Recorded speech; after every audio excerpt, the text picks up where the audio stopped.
بسم اللہ الرحمن الرحیم السلام علیکم۔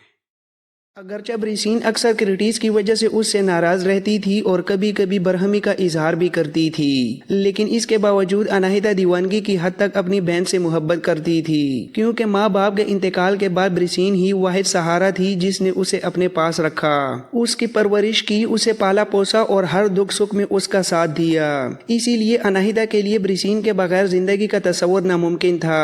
اس لمحے جب اس نے بریسین کو کمرے میں داخل ہوتے ہوئے اس قدر پریشان اور بے چین دیکھا تو وہ مزید خود کو روک نہ سکی، ہاتھ میں پکڑی ہوئی چیزیں ایک طرف رکھ دیں اور چند لمحوں تک گہری نظروں سے بریسین کو دیکھتی رہی، پھر بے اختیار آگے بڑھی اور اسے مضبوطی سے اپنے ساتھ لپٹا لیا، اس کی تھوڑی کے نیچے نرمی سے ہاتھ رکھ کر اس کا چہرہ اوپر کیا، اس کی آنکھوں میں جھانکا اور پھر اسے اپنے قریب بٹھا لیا۔ اس کے لہجے میں بے پناہ محبت اور فکر تھی جب وہ دھیرے سے بولی، میری عزیز اور محترم بہن، کیا بات ہے آج تم جس طرح اداس، پریشان اور ٹوٹی ہوئی حالت میں کمرے میں داخل ہوئی ہو؟ میں نے تمہیں کبھی اس حال میں نہیں دیکھا، آخر کیا ہوا ہے؟ بریسین نے جواب دینے سے پہلے اناہیتا کو زور سے اپنے ساتھ لپٹا لیا، اس کی پیشانی اور گالوں پر محبت بھرا بوسہ دیا، لیکن اسی لمحے اس کی آنکھوں میں آنسو امڑ آئے اور وہ خود کو سنبھال نہ سکی۔ بریسین کی آنکھوں میں آنسو دیکھ کر اناہیتا کا دل جیسے ٹوٹ کر بکھر گیا اور وہ بے بسی کے عالم میں سہم کر رہ گئی۔ بریسین کو اپنے ساتھ لپٹاتے ہوئے وہ ایک نشست پر جا بیٹھی، بریسین بھی اس کے ساتھ بیٹھ گئی، پھر اس نے دوبارہ بڑی محبت اور بے قراری سے پوچھا، میری بہن بتاؤ آخر کیا معاملہ ہے؟ آپ کیوں مجھے اس قدر پریشان کر رہی ہیں؟ بریسین نے اپنی آنکھوں کے آنسو آہستہ آہستہ صاف کیے، گہری سانس لی اور پھر نہایت محبت اور شفقت بھرے لہجے میں اناہیتا کو مخاطب کرتے ہوئے بولی، اناہیتا میری عزیز بہن، تمہارے بھائی ممنون کے مرنے کے بعد کم از کم میں اس بات پر مطمئن تھی کہ ہم دونوں بہنیں دمشق میں کسی حد تک محفوظ ہیں اور کرٹیز کی صورت میں ہمارے پاس ایک محافظ بھی موجود ہے۔ اس میں کوئی شک نہیں کہ تمہارے بھائی کی موت نے جو زخم میرے دل پر لگایا ہے، ایسا درد شاید مجھے زندگی بھر نہیں ملا تھا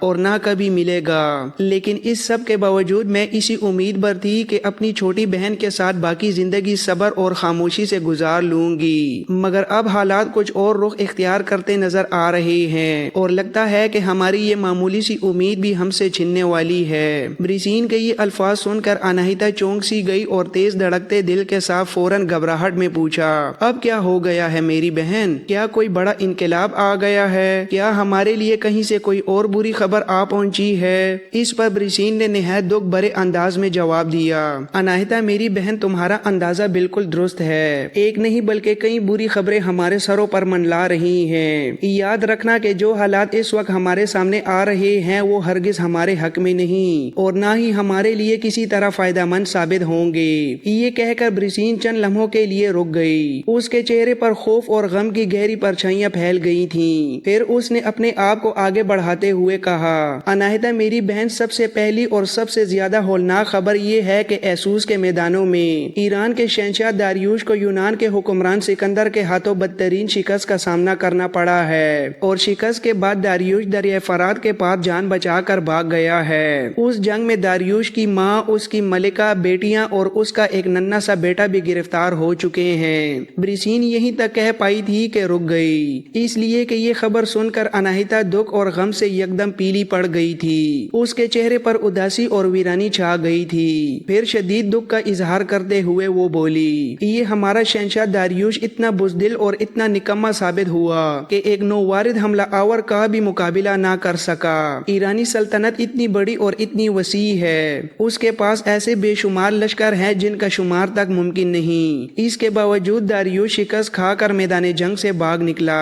ایسا کر کے اس نے نہ صرف پوری ایرانی قوم کے منہ پر کالک مل دی ہے بلکہ اپنے آباء و اجداد کی عظمت، سربلندی اور ان کی شاندار فتوحات کو بھی بدنامی کے داغ لگا دیے ہیں۔ اگر ایسا حکمران میرے سامنے آ جائے تو میں اس کا منہ نوچ لوں، اس کے پاس اتنے بڑے بڑے لشکر، اتنی وسیع و عریض سلطنت اور ان گنت وسائل ہونے کے باوجود بدیسی حملہ آوروں کے سامنے سے اس طرح فرار ہو گیا جیسے اسے نہ جنگ کرنی آتی ہو اور نہ ہی اس کے پاس لڑنے کے وسائل ہوں۔ میں سمجھتی ہوں ایسے حکمران کو۔ اناہیتا ابھی اپنی بات مکمل بھی نہیں کر پائی تھی کہ اس کی بات کاٹتے ہوئے برسین بول اٹھی، اناہیتا میری بہن یہ ایک بری خبر ہے، مگر دوسری خبر جو میرے لیے اس سے بھی زیادہ تکلیف دہ اور خوفناک ہے وہ یہ ہے کہ کرٹیس کو گرفتار کر لیا گیا ہے۔ اس خبر کو سنتے ہی اناہیتا کا چہرہ یکدم کھل اٹھا، اس کی آنکھوں میں چمک آ گئی اور ہونٹوں پر ایک عجیب سی مسکراہٹ پھیل گئی۔ وہ چند لمحے شدید خوشی کے عالم میں برسین کو دیکھنے کے بعد بولی، میری بہن یہ بری خبر نہیں بلکہ میرے خیال میں یہ تو ایک بہت اچھی خبر ہے، اسے گرفتار ہونا ہی چاہیے تھا، بلکہ میں تو کہتی ہوں کہ اسے گرفتار کرنے میں بہت تاخیر کی گئی ہے، لیکن آپ نے یہ نہیں بتایا کہ اسے کس نے گرفتار کیا، وہ کس طرح پکڑا گیا اور آخر اس نے ایسا کون سا جرم کیا جس کی بنا پر اسے گرفتار کیا گیا۔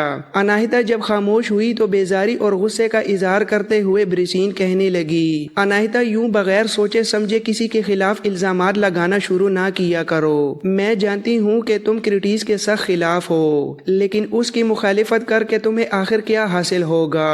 کیا اس نے کبھی تمہاری مخالفت کی ہے؟ تم اس کے خلاف اتنے سخت اور برے جملے استعمال کرتی ہو، میرے ساتھ کئی بار تمہاری اس سے ملاقات ہو چکی ہے، کیا اس نے بھی کبھی تمہارے بارے میں ایسے غلیظ اور سخت الفاظ استعمال کیے ہیں؟ یہاں تک کہہ کر برسین رک گئی۔ اناہیتا کچھ کہنا ہی چاہتی تھی کہ برسین دوبارہ بول اٹھی، میں تمہیں 2 بری خبریں سنا چکی ہوں، اب تیسری بری خبر بھی سن لو۔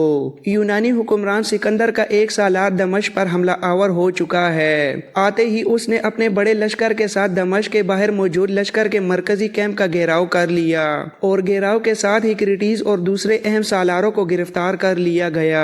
اس کے بعد سکندر کا سپہ سالار پارمینو اپنے لشکر کے ساتھ شہر کے اندر داخل ہو گیا۔ دراصل سکندر کا مقابلہ کرنے سے پہلے ہمارے شہنشاہ داریوش نے اپنے خزانے کا ایک بہت بڑا حصہ دمشق کی طرف روانہ کیا تھا تاکہ اسے ایک وہاں کے پرانے اور محفوظ تہخانوں میں چھپا دیا جائے، لیکن لگتا ہے اس خزانے کی خبر یونانیوں تک پہنچ گئی تھی۔ چنانچہ سکندر کے سالار پارمینو نے دمشق میں داخل ہونے کے بعد اس خزانے پر بھی قبضہ کر لیا۔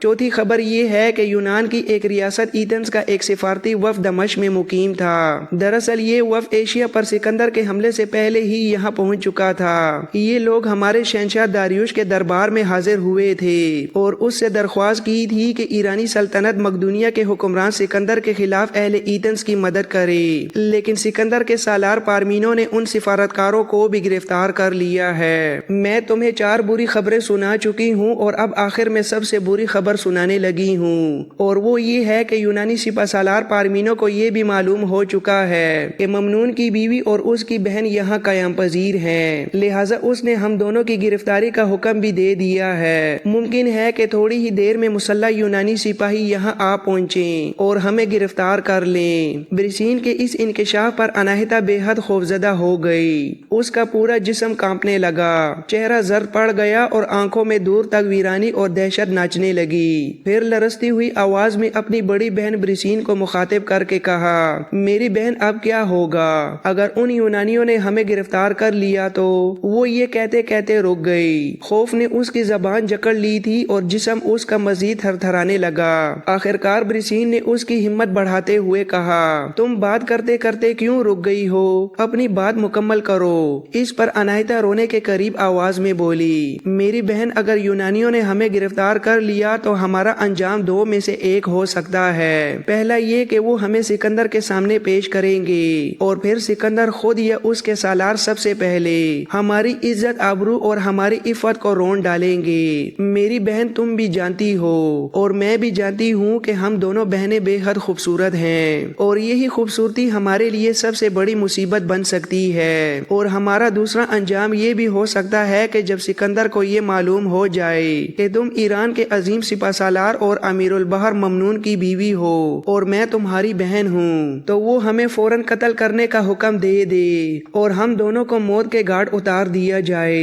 اناہیتا جب خاموش ہوئی تو کچھ دیر سوچنے کے بعد برسین نے سنجیدہ لہجے میں کہا، اناہیتا اس نازک موقع پر اگر تم میری تجویز اور مشورے پر عمل کرو تو میرا خیال ہے کہ ہم دونوں بہنیں خود کو محفوظ رکھ سکتی ہیں۔ یہ سن کر اناہیتا فوراً بے چینی اور امید برے انداز میں برسین کی طرف دیکھتے ہوئے بولی، میری بہن اگر آپ کے پاس کوئی ایسی تدبیر ہے جس سے ہم دونوں کی عزت بھی بچ سکے اور ہماری جان بھی محفوظ رہ سکے تو جلدی بتائیں، میں آپ کی ہر بات ماننے کے لیے تیار ہوں۔ جواب میں بریسین نے کچھ دیر سوچا، پھر سنجیدگی سے کہنے لگی، میری بہن اگر یونانیوں نے کرٹیس کو گرفتار کرنے کے بعد اسے قتل کر دیا تو پھر ہمیں اپنے آپ کو حالات کے سپرد کرنا ہوگا۔ ہماری قسمت اور مقدر میں جو کچھ لکھا ہے ہم اسے صبر اور حوصلے کے ساتھ قبول کر لیں گی، لیکن اگر کرٹیس کو قتل نہ کیا گیا اور وہ زندہ بچ گیا تو میرا خیال ہے کہ وہ ضرور کوئی ایسا راستہ نکالے گا جس کی بدولت ہم دونوں بہنیں محفوظ رہ سکیں گی۔ اگر کرٹیس سلامت رہا اور ممنون کی وجہ سے جو میری اور تمہاری اہمیت ہے اسے سامنے رکھا گیا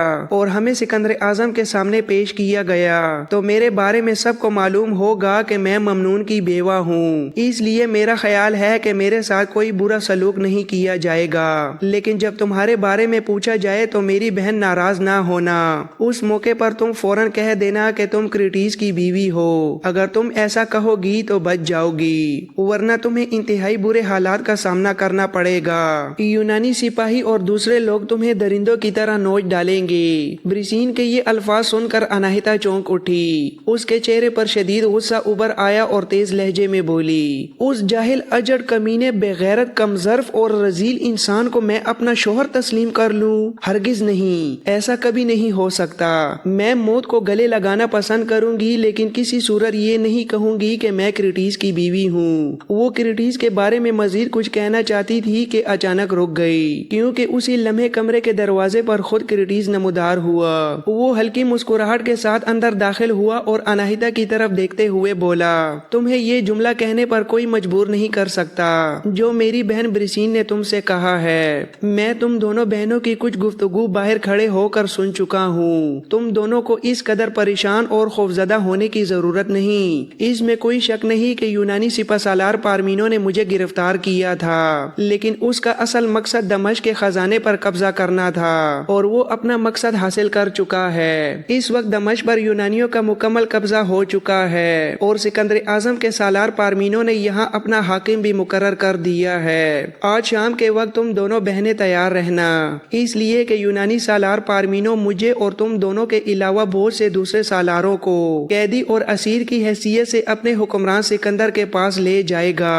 اب یہ معاملہ سکندر کے ہاتھ میں ہوگا کہ وہ ہمارے ساتھ کیا سلوک کرتا ہے، لیکن جب تک تم دونوں بہنیں بحفاظت عزت اور احترام کے ساتھ سکندر تک نہیں پہنچ جاتی اس وقت تک میں تم دونوں کے محافظ کی حیثیت سے تمہارے ساتھ رہوں گا۔ میں تمہارے ساتھ ہی سفر کروں گا اور میرے ساتھ کچھ مسلح جوان بھی ہوں گے۔ اس سلسلے میں نے یونانی سالار پارمینو سے بات کر لی ہے اور اس نے یقین دلایا ہے کہ ہمارے ساتھ کسی قسم کی زیادتی یا بدسلوکی نہیں کی جائے گی۔ میں نے اس پر یہ بات بھی صاف صاف واضح کر دی ہے کہ ممنون کی بیوی میری بہن ہے اور اس کے ساتھ اس کی چھوٹی بہن بھی موجود ہے۔ اگر کسی نے بھی ان دونوں کو بری نظر سے دیکھنے کی کوشش کی یا ان کی جان، عزت، عظمت اور عصمت و عفت کو خطرے میں ڈالنے کی جرت کی تو میں اپنی جان کی پرواہ کیے بغیر اسے ٹکڑے ٹکڑے کر دوں گا۔ میرے ان الفاظ پر پارمینو نے میرے خلاف کوئی سخت رد عمل ظاہر نہیں کیا، بلکہ اس نے ہلکا سا مسکرا کر کہا، ممنون کی بیوی اور اس کی بہن کو ان کی جان اور عزت دونوں کی مکمل ضمانت دی جاتی ہے۔ اس نے مجھ سے یہ بھی کہا کہ دمشق سے لے کر سکندر تک کے سفر میں مجھے اختیار حاصل ہوگا کہ میں اپنے مسلح جوانوں کے ساتھ دونوں بہنوں کی حفاظت کروں۔ اب تم دونوں بتاؤ کہ تمہارا کیا فیصلہ ہے۔ یہ سب کچھ کہنے کے بعد جب کرٹیس خاموش ہوا تو بریسین نے کسی حد تک پرسکون انداز میں اسے مخاطب کر کے کہا، کرٹیس میرے بھائی، کیا تم اسی طرح دروازے پر کھڑے ہو کر بات کرتے رہو گے یا اپنی بہن کے پاس کمرے میں آ کر مزید گفتگو کرو گے؟ کرٹیس دروازے پر ہی کھڑا رہا، پھر ہلکی سی مسکراہٹ اور نرمی کے ساتھ بریسین کو مخاطب کرتے ہوئے بولا، میری بہن، میرا یہاں کھڑے رہ کر بات کرنا ہی بہتر ہے۔ آپ جانتی ہیں کہ یہاں آپ کے ساتھ میری موجودگی ہمیشہ آپ کی بہن اناہیتا کو ناگوار گزری ہے۔ دراصل اسے چونکہ میری ذات ہی سے نفرت ہے، شروع سے ہی یہ میرے وجود کو ناپسند کرتی ہے، لہٰذا اس میں اس کا کوئی قصور نہیں۔ اگر میری موجودگی اسے گراں گزرتی ہے تو میں اس کا الزام بھی اسے نہیں دیتا۔